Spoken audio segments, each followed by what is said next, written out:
Hello! In this video I will show you how to install Microsoft Edge browser on TECNO Spark 20 Pro.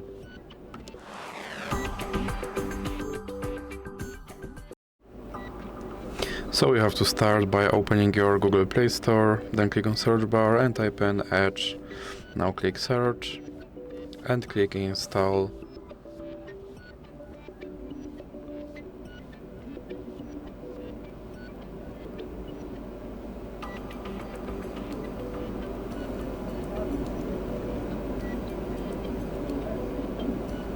Now I have to click open.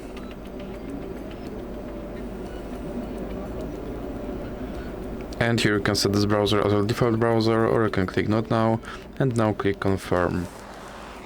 And as you can see, my Microsoft Edge browser is now installed and is ready to use, so that's it for this video. If you liked it, please remember to leave a like and subscribe.